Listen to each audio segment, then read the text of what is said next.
Domestic violence is all about an imbalance of power and control. And so socioeconomic, academic status does not matter. It doesn't matter race, gender, age. It's an equal opportunity issue. If an individual in an intimate relationship is going to use unhealthy patterns of behavior to gain that power and control.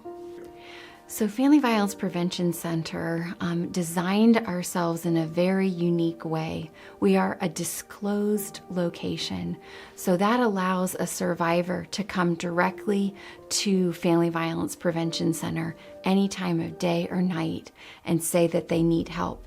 We are reachable by a 24-hour hotline through the telephone, and folks are also able to reach us through a texting line.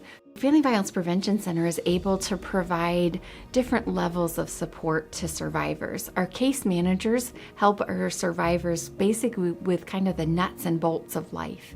Income, connection to insurance, connection to housing plans, looking at legal matters. And then in our counseling program, our counselors help people start to walk down the path of healing, looking at the impact of trauma. What are the symptoms that they are experiencing day in and day out? I was currently, at that time, staying with an old family friend. He was pretty verbally abusive to not only me, but my children. I ended up at his house because I left the father of my two oldest children, who was also very verbally and physically abusive. So my sister recommended that we come here to stay, and I called them probably 2 months later. As far as myself personally, not only was I coming from a domestic violence background, but I also was suffering with addiction.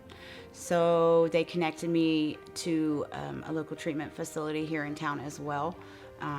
And then they connected me with their in-house therapist and my children as well. They had 2 separate therapists, one for children and one for adults. From my abusive relationship, the mental abuse outweighed the physical abuse by far. There's a lot of emotional scars there.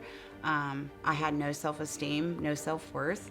So I learned how to love myself again. I learned my strength. I learned how to be independent, how to be a mother to my children without relying on somebody else or feeling like I needed someone else to validate who I was and what I was worth. Since then, I've been clean for 5 years. I have went back to school. I'm working on my bachelor's in social work. Still kind of undecided what field I want to go in, but I am presently working in the addictions field with addicted populations for the same treatment facility that I went through that they referred me to. We got our own house. I got my license back, got a car, something I hadn't had in 9 years. I remember the first time my kids told me, I'm really happy, Mom. I'm proud of our family. I wish every family could be as happy as ours.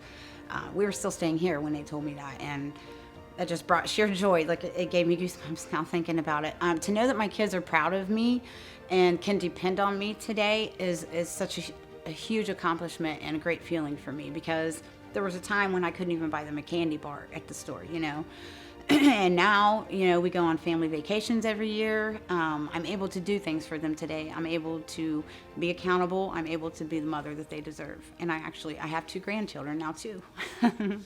My first daughter's mother was a very abusive relationship, very physical on her behalf. I would call the police, and then I wouldn't press charges, and then it got to a point that, Children's Services was always involved, and then they cornered me up. They said, hey, I think you're the one with the problem. So it took her stabbing me and me blacking out, and they rushed me to the hospital, Soren Hospital, and it was at that point to where I said, I can't do this again with her. I learned that I matter, and just because I was a man didn't make me weak. I had to put my ego to the side and just, swallow my pride And, you know, that's the best thing I could have done, was come here.